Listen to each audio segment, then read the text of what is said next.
এই জিনিয়াস ছেলেটি ইচ্ছে করে পরীক্ষায় ফেল করত, তাই সবাই তাকে জিরো কিং বলে ডাকতো। কিন্তু একদিন শিক্ষকরা ঘোষণা দেয় এইবারের পরীক্ষায় যে সর্বোচ্চ নাম্বার আনবে তাকে 10 কোটি পুরস্কারের কুইজ প্রতিযোগিতায় পাঠানো হবে। এটা শুনে এবার দার্পো পরীক্ষা সিরিয়াসলি দিবে ভাবে, কিন্তু পরীক্ষা হলে এসে সে অভ্যাস মতোই ঘুমিয়ে পড়ে। টিচাররা যখন ওয়ার্নিং দেয় আর মাত্র 10 মিনিট বাকি আছে, তখন সে উঠে লেখা শুরু করে। পরীক্ষা শেষে টিচাররা যখন খাতা দেখে তখন মাত্র 2 জন 90-এর উপরে নাম্বার পায়। তাই তারা খাতা দেখা রেখে দিতে চায়, কারণ এই 2 জনই স্কুলের সবচেয়ে ভালো স্টুডেন্ট ছিল। এদের ছাড়া এর উপরে নাম্বার পাওয়া আর কারো পক্ষে সম্ভব ছিল না। কিন্তু তখন একটা টিচারের মাথায় যেন আকাশ ভেঙে পড়ে, কারণ সে যে খাতা দেখেছে সেখানে কোনো ভুলই নেই। তাই তাকে 100 নাম্বার দিতে হয়েছে। তারা পরীক্ষার্থীর নাম দেখে আরো আশ্চর্য হয়ে যায়, কারণ এটা ছিল জিরো কিং দার্পোর খাতা। এই খবর যখন ক্লাসের সবচেয়ে ভালো স্টুডেন্ট শুনতে পায়, তখন সে একটা গুজব রটিয়ে দেয় যে দার্পো পরীক্ষায় নকল করেছিল। স্বাভাবিকভাবে শিক্ষকরাও এই গুজব বিশ্বাস করে নেই, কারণ যে ছেলে সবসময় ফেল করে সে কিভাবে হঠাৎ 100-র মধ্যে 100 পাবে। তাই সবাই মিলে চেংশুকেই বিজয়ী ঘোষণা করে।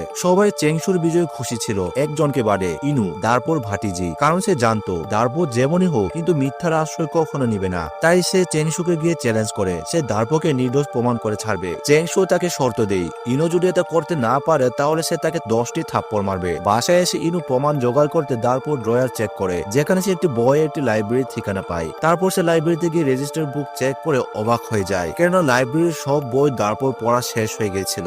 অথচ সামনাসামনি সে কখনো তাকে বই পড়তে দেখেনি। অন্যদিকে চেংশুর দ্বারা ইনুর অপমান দেখে দার্পো সিদ্ধান্ত নেই সে এই ছেলেকে হারিয়ে ছাড়বে। তাই সে কুইজ প্রতিযোগিতায় অডিশন দিয়ে সহজেই পাশ হয়ে যায়। তারপর দার্পো আর চেংশু যখন মুখোমুখি হয়, তখন প্রশ্নকর্তা তাদের জিজ্ঞেস করে এমন কোন রোগ আছে যা মিথ্যা বলে হেঁচকে ওঠা শুরু হয়ে যায়। দার্পো তখন বলে পিনাকিও। প্রশ্নকর্তা তখন বলে সঠিক উত্তর। কিন্তু প্রশ্নকর্তা যখন দ্বিতীয় প্রশ্ন জিজ্ঞেস করে, তখন তার খারাপ অতীত মনে পড়ে যায়। তার বাবা ছিল একজন ফায়ার ফাইটার। সেদিন একটা বিল্ডিং এ আগুন লাগলে ম্যানেজার তাদের ভিতরে মানুষ আছে বলে পাঠিয়ে দেয়, কিন্তু ভিতরে বিস্ফোরক পদার্থ থাকায় সব ফায়ার ফাইটার মারা গিয়েছিল। ম্যানেজার নিজে বাঁচার জন্য সব দোষ দার্পোর বাবার উপর চাপিয়ে দিয়েছিল। আর একজন অসৎ সাংবাদিক এই সুযোগ কাজে লাগিয়ে দার্পোর বাবাকে আরো মশলা লাগিয়ে খারাপভাবে প্রেজেন্ট করে, যার ফলে তাদের ফ্যামিলি অনেক অপমানের শিকার হয়েছিল।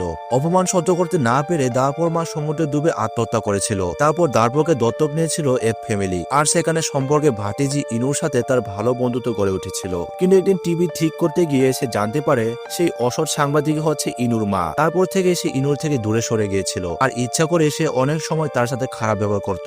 এত কিছুর পরেও দুজন দুজনের প্রতি অন্যরকম টান অনুভব করত। কিন্তু সম্পর্কে চাচা ভাতিজি হওয়ায় ইনুর সামনে আগাতে ভয় পেত। অন্যদিকে দার্পো নিজের পরিবারের খুনির মেয়ের সাথে সম্পর্ক করতে চাচ্ছিল না, কিন্তু সেও ইনুকে মনে মনে ভালোবাসত। এরই মধ্যে দার্পো চেংশুকে বাজেভাবে হারিয়ে দেয়, আর ইনুকে অপমানে বটলা নিয়ে নেয়।